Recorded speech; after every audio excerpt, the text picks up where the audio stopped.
Class है 6 to 8, worksheet number है 94, date 30 जनवरी। Worksheet आई है हिंदी की। अब इसमें क्या है, 6 से 8 तक के क्लास के लिए ये वर्कशीट है। फर्स्ट क्वेश्चन क्या दिया गया है, नीचे दिए गए इस चित्र में क्या क्या और कौन कौन है, उनके लिए नाम लिखिए। इनमें से किन्हीं 3 के बारे में एक एक वाक्य लिखिए। इसमें जो जो एरो दिखा रखे हैं उन सब के बारे में बताना है कि ये कौन है, नाम बताना है और क्या चीज़ है। इनमें से कोई भी 6 लाइनें दे रखी है, इनमें से कोई भी जो आपको पसंद है, कोई भी तीन चीज़ें जो भी पसंद है आपको या किसी के बारे में खासियत पसंद है, उनके बारे में आप एक एक वाक्य लिख सकते हैं। फर्स्ट पिक्चर देखेंगे इस साइड से, तो ये किनकी है, पंडित जवाहरलाल नेहरू की। ये सब आप सभी जानते होंगे। ये किसकी है, मौलाना अब्दुल कलाम। ये किसकी पिक्चर है, डॉक्टर भीमराव अंबेडकर, ठीक है। ये नीचे जो बना हुआ है ये आप सभी ने देखा होगा, ये पार्लियामेंट है, इसको क्या कहते हैं, संसद भवन। और ये जो डॉक्टर भीमराव अंबेडकर है, उनके हाथ में कौन सी किताब है, आप सभी ने बहुत इनके बारे में सुना भी होगा, देखा भी होगा। तो ये कौन सी है, भारतीय संविधान, ठीक है। और जो इस साइड खड़े हुए हैं ये कौन है, डॉक्टर राजेंद्र प्रसाद।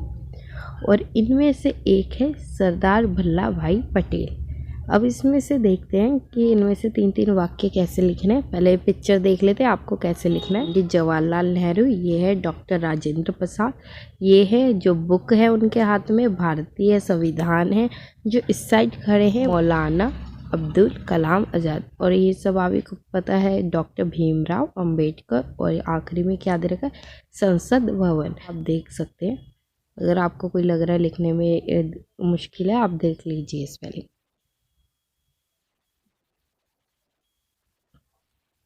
अब हमने वहाँ देख लिया था पिक्चर में कौन कौन है, क्या क्या चीज़ें। मैंने उन सब के बारे में लिख दिया है। आपको जो भी पसंद हो उनमें से कोई भी 3 वाक्य आप लिख सकते हैं। सबसे पहले लिखा है पंडित जवाहरलाल नेहरू के बारे में। पंडित जवाहरलाल नेहरू के बारे में एक वाक्य आप ये लिख सकते हैं, भारत के पहले प्रधानमंत्री थे। अब सेकंड है डॉक्टर राजेंद्र प्रसाद, भारत देश के रत्न और बिहार के गौरव। डॉक्टर राजेंद्र प्रसाद भारत के प्रथम राष्ट्रपति थे। अगर आपको ये थोड़ी सी बड़ी लाइन लग रही है तो आप ये भी लिख सकते हैं, भारत के प्रथम राष्ट्रपति थे। नेक्स्ट है मौलाना अब्दुल कलाम आज़ाद। वो कौन थे, एक कवि थे, लेखक थे, पत्रकार थे, भारतीय स्वतंत्रता सेनानी थे। तो आप ये लाइन लिख देंगे। नेक्स्ट है डॉक्टर भीमराव अंबेडकर। आप इनके बारे में एक लाइन लिख सकते हैं, उनको भारतीय संविधान का निर्माता भी कहा जाता है। अब जो बुक थी उनके हाथ में वो कौन सी थी, भारतीय संविधान। तो उसके बारे में आप एक लाइन लिख सकते हैं या एक वाक्य, भारत का संविधान विश्व के किसी भी गणतांत्रिक देश का सबसे लंबा लिखित संविधान था। जो हमारे यहाँ भारतीय संविधान है वो सबसे लंबा लिखित संविधान था। ये हाथ से लिखा गया था, कोई मशीन से नहीं लिखा गया था, इसलिए ये सबसे लंबा माने जाते हैं और ज़्यादा पेज का भी है।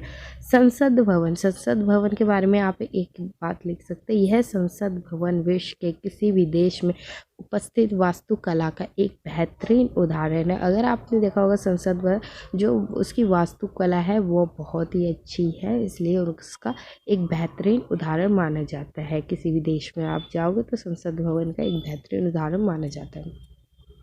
सेकंड क्वेश्चन दे रखा है, नीचे दिए गए गीतों में से आपने कौन कौन से गीत सुने हैं, उनके आगे या उन पर सही का निशान लगाइए। जो आपने गीत सुने उनके आगे क्या लगाना है, टिक का निशान लगाना है। फर्स्ट देखते हैं कौन से फर्स्ट सॉन्ग है, सारे जहाँ से अच्छा हिंदुस्तान हमारा, ये आपने सॉन्ग सुना हुआ है तो आप टिक लगा दीजिए।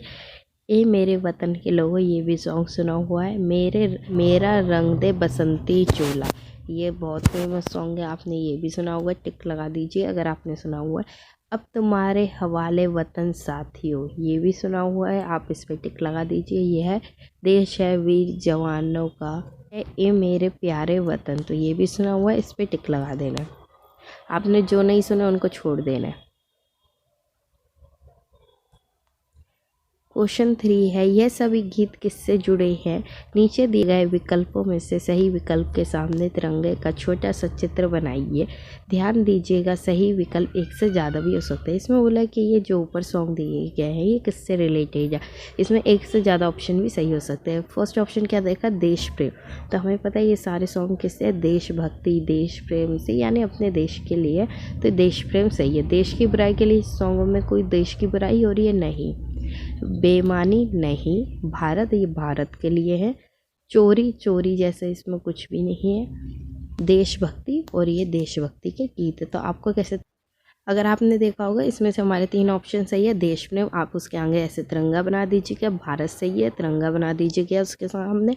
और देशभक्ति, जो हमारे ऑप्शन दे रखा है देशभक्ति, आप उसके आगे भी तिरंगा बना दीजिएगा। बाकी ये 3 ऑप्शन सही है। या सुनना ही अपने देश के लिए प्रेम करना है।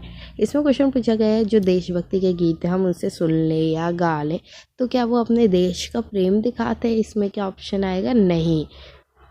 कि हमें उनके साथ क्या करना पड़ते हैं और देश के लिए कार्य भी करने पड़ते हैं, गाने से कुछ नहीं होगा। तो इसमें आएगा नहीं। 5th क्वेश्चन देखिए, लास्ट क्वेश्चन, यदि हम अपने देश से प्रेम करते हैं तो हम अपने देश के लिए क्या क्या करना चाहिए? कौन कौन से काम हम अपने देश के लिए हर दिन कर सकते हैं? इसमें कोई भी एक काम बता सकते हैं या 2 काम लिख सकते हैं आप, कि मतलब कि हम हर दिन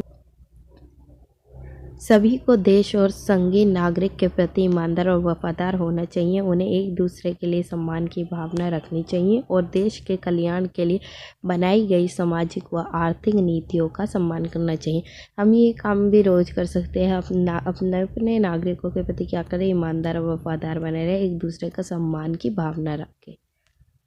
नेक्स्ट है, सभी को अपने चारों ओर साफ सफाई रखने के लिए स्वच्छता अभियान में भाग लेना चाहिए। उन्हें बच्चों को बेकार वस्तुओं को कूड़ेदान में डालना चाहिए और सार्वजनिक वस्तुओं की देखभाल करना सिखाना चाहिए। ये भी काम हम रोज़ कर सकते हैं कि अपने आसपास सफाई रखें और जो बाहर जाते पब्लिक एरिया होते हैं उनको भी साफ रखें, उनकी भी देखभाल करें।